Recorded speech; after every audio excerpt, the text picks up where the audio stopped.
Gubernur Bali Wayan Koster menerbitkan Pergub nomor 25 tentang perlindungan pura, pratima, dan simbol keagamaan. Pergub tersebut merupakan implementasi visi pembangunan daerah Nangun Satkerti Loka Bali melalui pola pembangunan semesta berencana menuju Bali era baru. Dan berikut pernyataan Gubernur Koster. Nomor 25 tahun 2020 tentang perlindungan pura, pratima, dan simbol keagamaan. A. Dasar dan tujuan. 1. Dalam rangka meningkatkan serada dan bakti sesuai dengan ajaran agama Hindu, menjaga kemuliaan tempat-tempat suci agama Hindu, guna mewujudkan visi pembangunan daerah Nangun Satkerti Loka Bali melalui pola pembangunan semesta berencana menuju Bali era baru, perlu melakukan perlindungan pura, pratima, dan simbol keagamaan umat Hindu. 2. Perlindungan pura, pratima, dan simbol keagamaan umat Hindu dilakukan untuk mencegah terjadinya penurunan kesucian pura, pencurian pratima, dan penyalahgunaan simbol keagamaan, mencegah dan menanggulangi kerusakan, pengerusakan, pencurian, penodaan, dan penyalahgunaannya secara niskala dan skala. 3. Peraturan Gubernur ini bertujuan untuk mewujudkan A. Perlindungan pura, pratima, dan simbol keagamaan berlandaskan aturan hukum secara terpadu dan bersifat niskala skala. B. Memfasilitasi pencegahan dan menanggulangi kerusakan, pengerusakan, pencurian, penodaan, dan penyalahgunaan pura, pratima, dan simbol keagamaan umat Hindu secara niskala dan skala. 4. Perlindungan pura, pratima, dan simbol keagamaan dilakukan dengan cara inventarisasi, pengamanan, pemeliharaan, penyelamatan, dan publikasi. B. Perlindungan pura. 1. Pura meliputi A. Pura Satkahyangan, merupakan pura utama tempat pemujaan Hyang Widiwasa dalam segala manifestasinya yang terletak di 9 penjuru mata angin di Bali. B. Pura Dangkahyangan, merupakan pura tempat pemujaan Hyang Widiwasa dalam segala manifestasinya berkaitan dengan perjalanan orang-orang suci di Bali. C.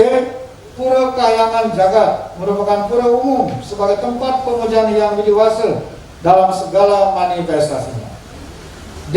Pura Kahyangan Desa, merupakan pura yang disungsung dan diempon oleh desa adat. E. Pura Swagina, merupakan pura yang penyungsung dan pengemponnya terikat dalam ikatan swagina pada profesi yang sama. F.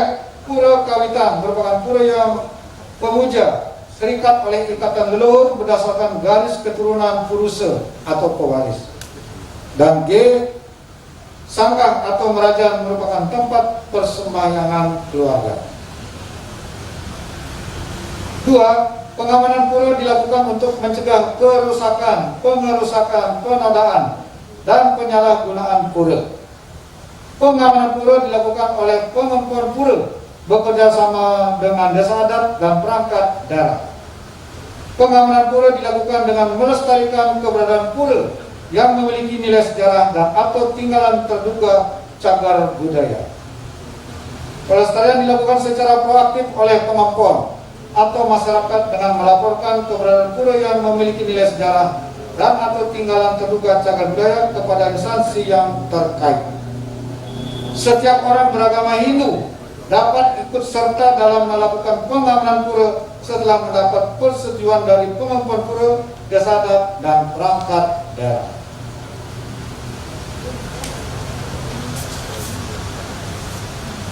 Tiga, pemeliharaan pura dilakukan untuk mencegah cuntake atau sebel, kerusakan, alih fungsi, dan atau musnahnya pura.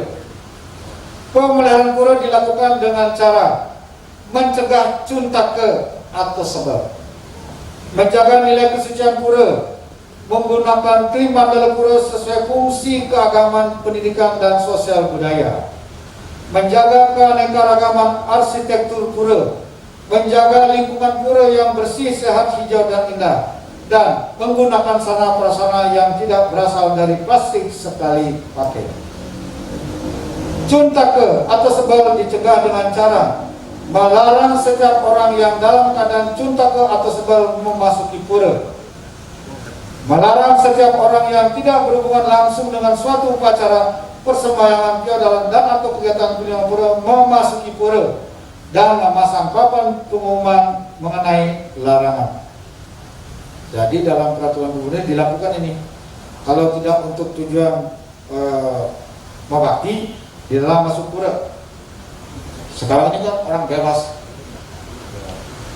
Kita lagi sembahyang, ada batang, dupa, menyit, kiri kanan ada orang warawiri yang berwisata. Nanti tidak boleh lagi, sudah dengan peraturan ini. Masuk ke pura hanya untuk tujuan membakti.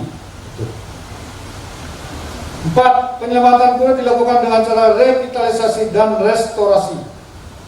Revitalisasi dilakukan dengan cara membangun atau memelihara kembali pura yang telah atau hampir hilang, sekurang-kurangnya dengan cara menggali atau mempelajari kembali berbagai data pura yang telah atau hampir hilang, mewujudkan kembali pura yang telah atau hampir hilang, dan mendorong kembali menggunakan dan fungsi pura yang telah atau hampir hilang. Restorasi dilakukan dengan cara mengembalikan atau memulihkan pura ke keadaan semula. 5. Tempat ibadah umat beragama lain juga mendapat hak pelindungan. Jadi tidak hanya pura, masjid juga, gereja, wihara juga kita lindungi. Semua tempat ibadah. C. Pelindungan pretima. 1. Pretima berupa A. Pecanangan, merupakan perwujudan atau pelawatan ide bedara dewa dewi sesuai dengan nama dan fungsi pura, berupa singgagana, bawi serenggi, serenggi mina, macan bersayap dan sejenisnya. B. Arca merupakan perwujudan atau pelawatan ide bedara dewa dewi sesuai dengan nama dan fungsi pura dengan bahan logam mulia, batu mulia, kayu prabu, uang kepeng berupa betara atau dewa dewi. C. Wahana merupakan kendaraan, pelinggi, ide betara betari, dewa dewi sesuai dengan yang dipuja. 2. Pengamanan pretima dilakukan untuk mencegah kerusakan, pengerusakan, dan penyucian pretima. Untuk mencegah kerusakan dilakukan dengan cara merawat pretima secara berkelanjutan skala-skala dan menempatkan pretima pada tempat yang sesuai.